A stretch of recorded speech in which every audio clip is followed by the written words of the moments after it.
चलिए अब शुरू करते हैं सुपरफास्ट खबरों का सिलसिला। कोरोना संकट के बीच 7वीं बार पीएम मोदी ने राष्ट्र को संबोधित किया। इस दौरान पीएम मोदी ने कोरोना को लेकर किसी भी तरह की लापरवाही न बरतने की सलाह दी। पीएम ने कहा कि थोड़ी सी लापरवाही हमारी खुशियों को कम कर सकती है।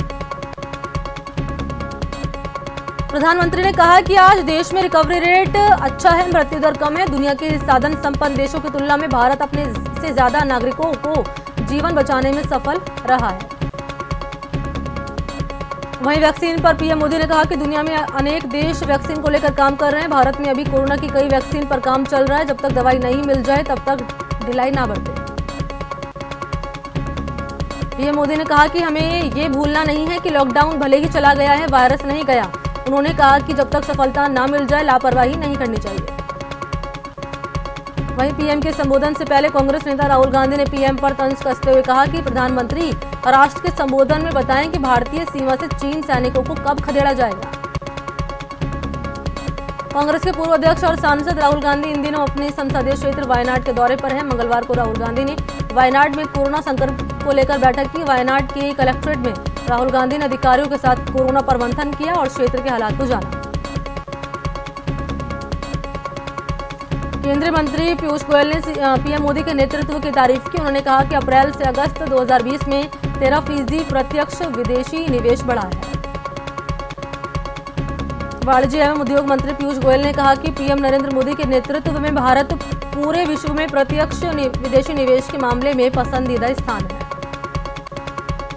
गोयल अपने ट्वीट में पीएम मोदी के नेतृत्व की सराहना करते हुए बताया कि पिछले 6 सालों की अवधि के दौरान कुल प्रत्यक्ष विदेशी निवेश में 55% की बढ़ोतरी दर्ज की गई है।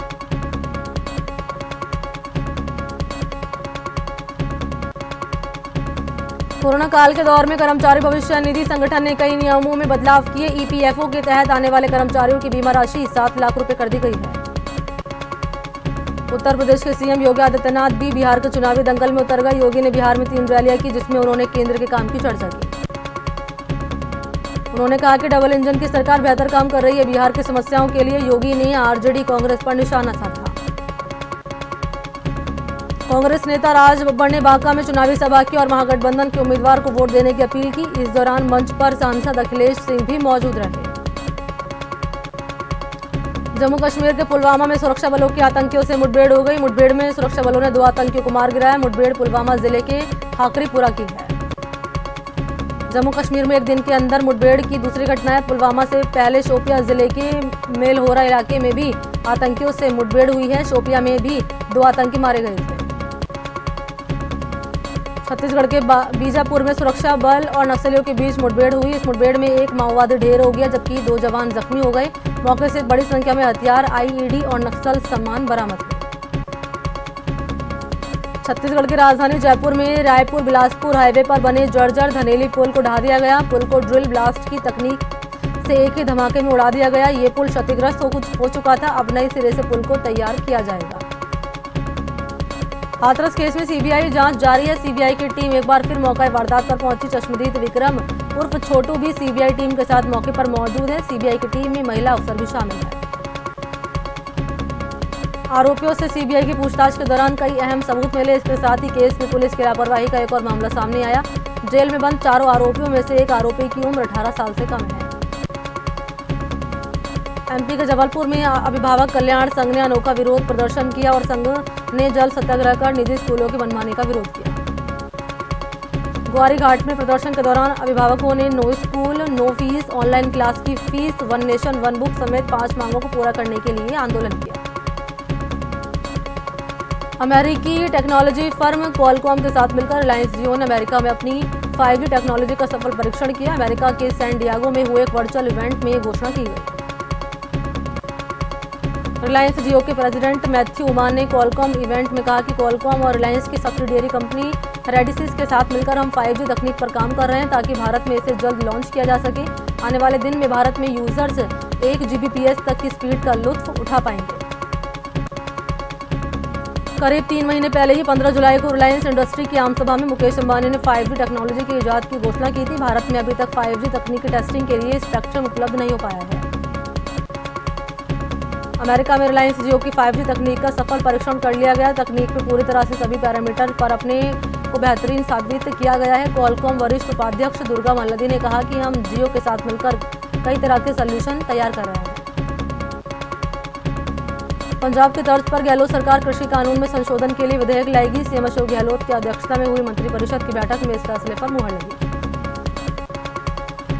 इस बैठक में केंद्रीय कृषि कानून के खिलाफ संशोधन विधेयक लाने के लिए जल्द विधानसभा का सत्र बुलाने का फैसला किया गया। ये विशेष सत्र नवंबर में बुलाया जा सकता है। पंजाब की तर्ज पर गहलोत सरकार ने कृषि कानून में संशोधन करने और एमएसपी स्टॉक लिमिट जारी रखने का फैसला किया। मंत्रिपरिषद की बैठक में केंद्र सरकार की ओर से किसानों से संबंधित विषयों पर बनाए गए 3 नए कानून के प्रदेश के किसानों पर पड़ने वाले प्रभावों पर भी चर्चा की गई। बैठक में यह भी माना गया कि नए कृषि कानून के लागू होने के बाद आवश्यक वस्तु अधिनियम के तहत सामान्य परिस्थितियों में कई कृषि जिन्सों के स्टॉक की अधिकतम सीमा घटाने से कालाबाजारी बढ़ने, अनाधिकृत भंडारण, कीमतें बढ़ने की आशंका से इंकार नहीं कर सकते। बैठक में कोरोना संक्रमण और इससे निपटने के लिए प्रदेश सरकार के प्रबंधन पर भी चर्चा हुई और कोरोना के खिलाफ जन आंदोलन को 31 अक्टूबर से बढ़ाकर 30 नवंबर तक जारी रखने का फैसला हुआ।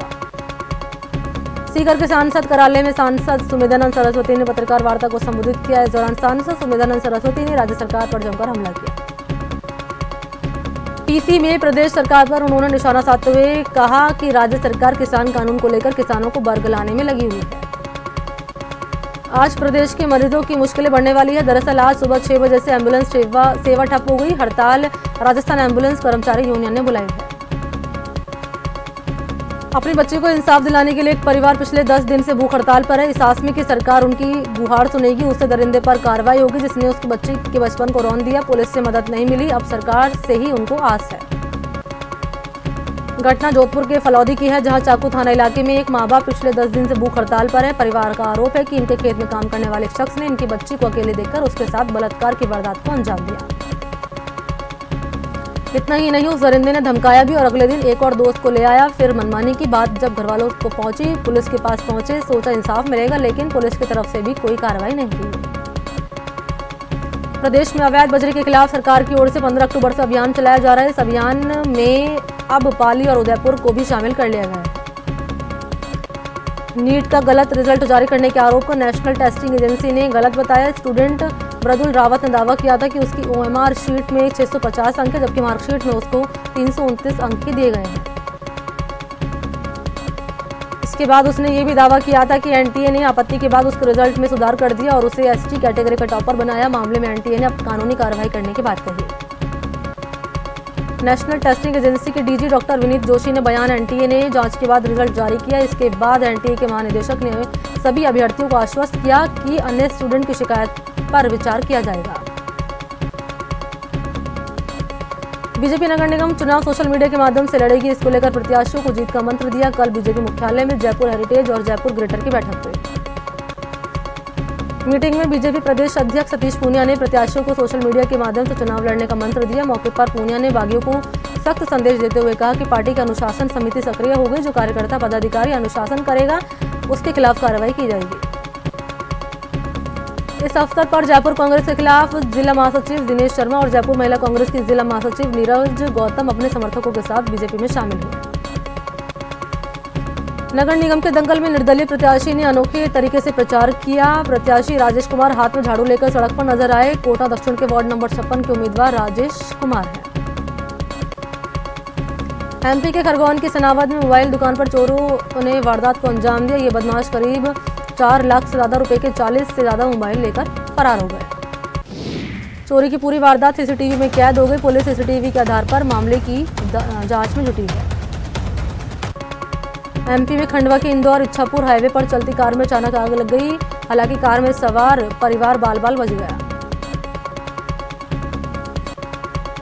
अचानक आग लगने की घटना के बाद कार में बैठे परिवार ने तत्काल कार से कूदकर अपनी जान बचाई। कार में लगी आग की घटना के कारणों का पता नहीं चल पाया। MP में बालाघाट के परसवाड़ा में एक पेट्रोल पंप पर फ्यूल भरते समय अचानक एक कार में आग लगने से अफरा तफरी मच गई। पेट्रोल भरते समय कार में शॉर्ट सर्किट के चलते आग लगी। पेट्रोल पंप पर मौजूद लोगों ने सूझबूझ दिखाई और कार को फौरन धकेलते हुए पेट्रोल पंप से कुछ दूरी पर ले जाकर खड़ा किया। कार जलकर खाक हो गई, लेकिन हादसा टल गया। बीकानेर में बदमाश बेखौफ है। 24 घंटे में बदमाशों ने 3 फायरिंग की घटनाओं को अंजाम दिया और ताजा मामले में व्यवसायी जुगल राठी की गाड़ी को निशाना बनाया। व्यवसायी जुगल राठी की गाड़ी पर बदमाशों ने फायरिंग की। सूचना पर पुलिस मौके पर पहुंची, बदमाशों की तलाश शुरू की। तो चलिए जयपुर का रुख करते हैं, जहां पर आज शहीद पुलिस दिवस है। दिखाते हैं तस्वीरें। ब्रेक के बाद आपका स्वागत है। चलिए खबरों के सिलसिले को अब आगे बढ़ाते हैं। बीकानेर में फायरिंग की सूचना के बाद नया शहर पुलिस ने मौका मुआयना किया, बदमाशों की तलाश शुरू की। अलवर के कोतवाली थाना क्षेत्र में दुकान पर खड़ी बाइक को 2 चोर मास्टर चाबी से चोरी करके ले गए। बाइक चोरी की घटना सीसीटीवी में कैद हो गई। पुलिस मामले की जांच में जुटी है। करंट की चपेट में आने से एक युवक की मौत हो गई। घटना रतनगढ़ तहसील के गांव हरपाल सर की है। घटना को लेकर मृतक के भाई की रिपोर्ट पर राजल देसर पुलिस थाने में मामला दर्ज कर लिया गया है। चूरू के गांव लालासर में खेत में युवक ने कीटनाशक पी लिया, जिसके बाद गंभीर हालत में परिजन ने उसे अस्पताल में भर्ती करा दिया, जहां उसका इलाज जारी है। जलौर में दलित युवक को जिंदा जलाने की कोशिश, मामले की जांच पड़ताल तेज हो गई है। जोधपुर रेंज आईजी नवज्योति गोगोई आज रानीवाड़ा पहुंचे और घटनास्थल का जायजा लिया। साथ ही उन्होंने पुलिस थाने में अधिकारियों की बैठक की। इस मीटिंग में आईजी नवज्योति गोगोई ने अपराध पर लगाम लगाने के लिए निर्देश दिए। फिलहाल पीड़ित युवक का गुजरात के धानेरा के अस्पताल में इलाज चल रहा है। उसे बदमाशों ने पेट्रोल डालकर जिंदा जलाने की कोशिश की थी। सवाई माधोपुर जनरल हॉस्पिटल में डॉक्टर और मरीज के परिजनों के बीच तीखी बहस हो गई, जिसके बाद अस्पताल में जमकर हंगामा हुआ। महिला मरीज और उसके परिजनों का आरोप है कि अस्पताल के डॉक्टर इलाज करने की जगह उन्हें किसी न किसी बहाने भगा देते हैं और दूसरे दिन आने की बात कहते हैं। मंगलवार को डॉक्टर से मिलने पहुंची महिला का पहला नंबर था, लेकिन डॉक्टर ने उसे नहीं देखा।